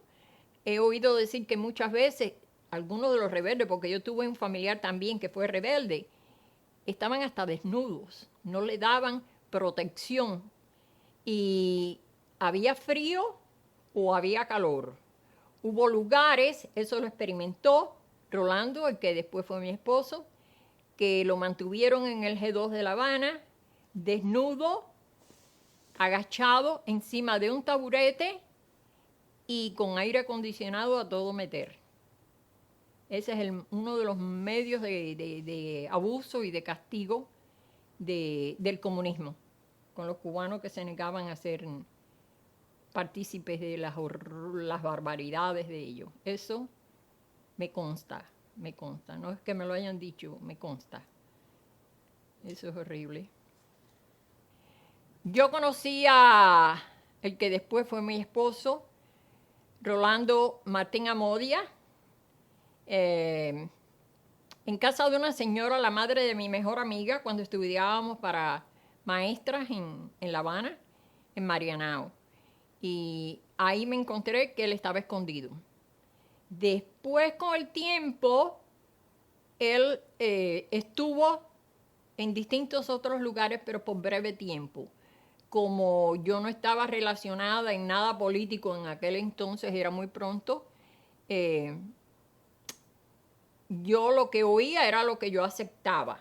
Tú sabes, él estaba allí tratando de salir ilegal del país, lo cual él trató muchísimas veces y muchísimo dinero que le costó al padre y nunca lograron de que saliera del país. Ya ahí recuerdo que él tuvo que hacer algunas llamadas de larga distancia y yo estaba todavía trabajando en la compañía de teléfono, entre paréntesis, y yo misma se las puse para que pudiera comunicarse con esa gente en Camagüey. Yo no sé quiénes eran. Y al paso del tiempo y las relaciones de cosas que le iba resolviendo, taxistas, etcétera, etcétera, como ya he explicado con anterioridad, llegó a que fuimos novios. Y lo que yo recuerdo es, con mayor intensidad, es el día. Él estuvo tratando de salir del país de una señora, una doctora, la famosa doctora Marta, que salía entre la callería del norte de Camagüey en una lancha, cobraba muchísimos miles de dólares por sacar a la gente del país y no había otra esperanza.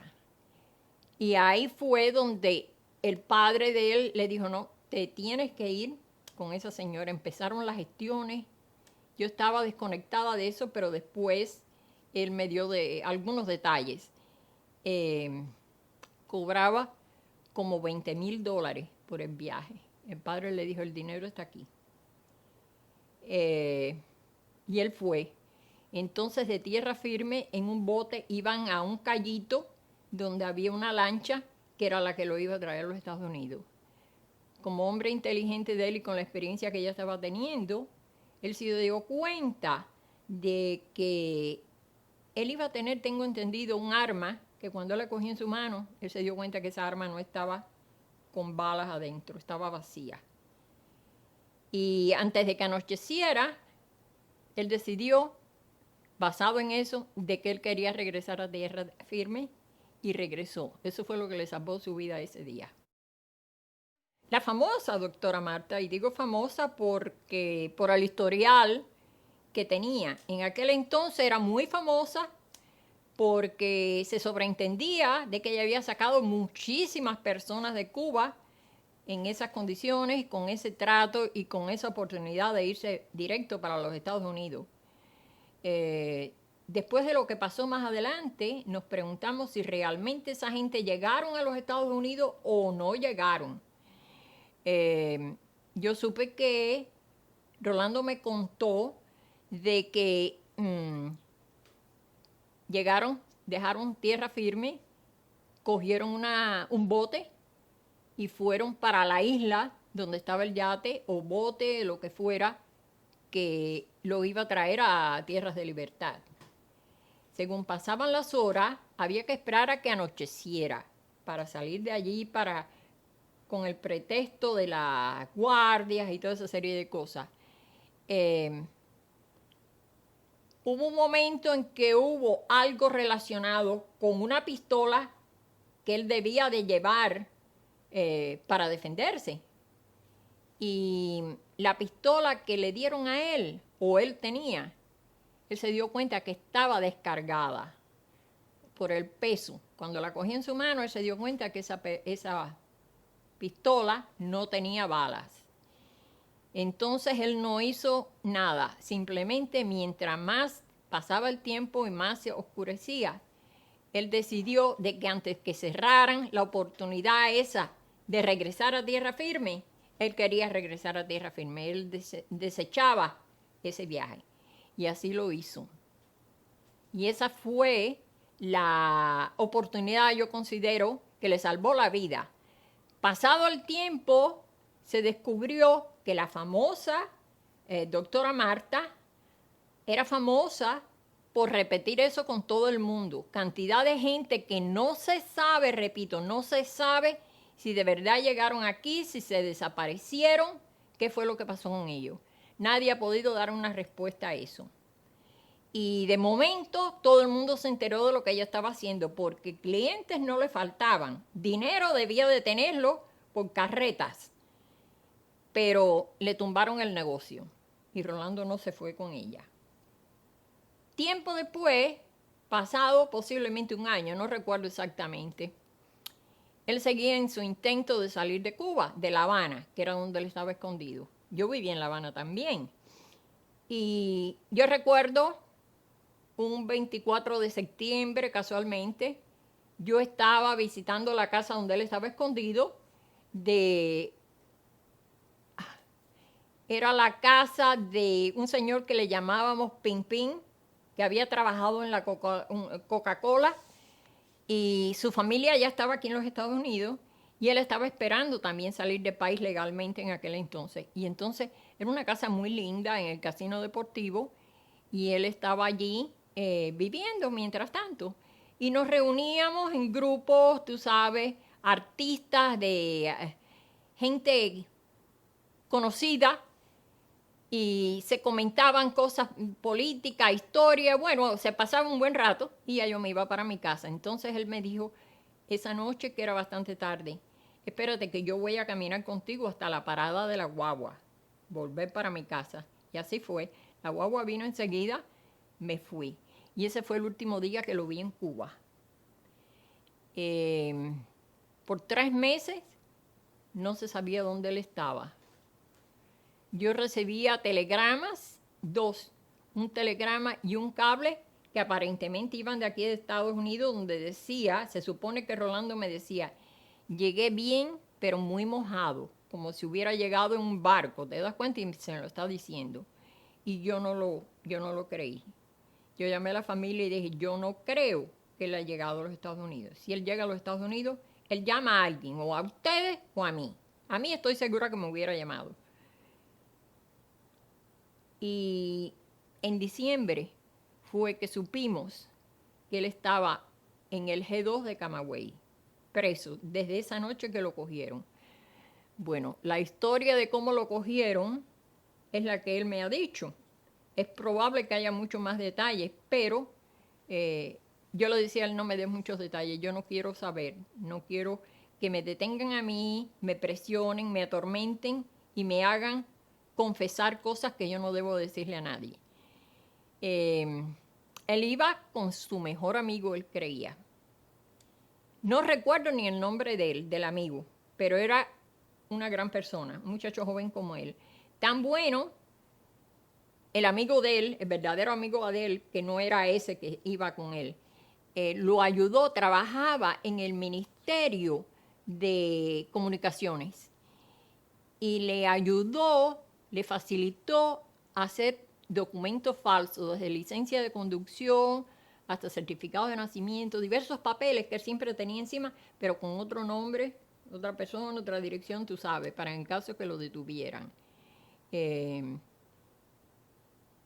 Este muchacho iba con él y cuando llegaron a la rotonda de Cojimar, por la vía monumental al norte de La Habana, como yendo para las playas, ahí mismo paró, ahí mismo fue la encerrona del G2 y ahí mismo lo capturaron. Lo entregó el mejor amigo de él, el que creía que era el mejor amigo de él. Pero en realidad no es el que yo pensaba que era, el que yo conocí en La Habana, ¿tú sabes?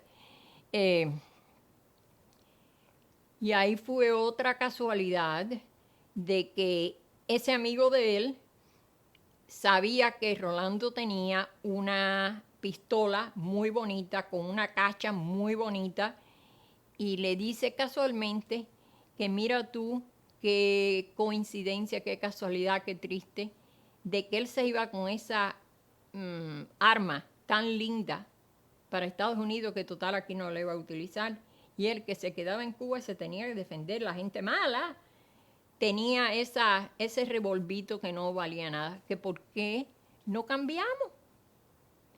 Y Rolando, que no es tonto, no sé por qué razón, le dijo que le diera el arma a ver y se dio cuenta nuevamente de que estaba descargada. Esta es la segunda pistola. Ahí él se dio cuenta de que ya estaba entregado. Efectivamente, pararon ahí mismo en la rotonda de Cojimar y lo detuvieron. Y ahí empezó la historia del preso. 3 meses sin nosotros saber dónde estaba. Después, pasado el tiempo, Rolando me confiesa o me cuenta de cómo cuando lo detuvieron, que le cogieron los papeles y eso, ya en el G2 de Camagüey, allá lo estaban esperando, así que todo estaba preparado con tiempo y le dijeron, tú no necesitas papeles, nosotros sabemos quién tú eres, nosotros te conocemos, no me digas que tú te llamas fulano de tal, el nombre que estaba ahí, su nombre es Rolando Antonio Martín Amodia. Y uno le dijo, para ya de decir mentiras, porque nosotros sabemos que tú, que tú eres Rolando. ¿Y qué va a decir? Nada.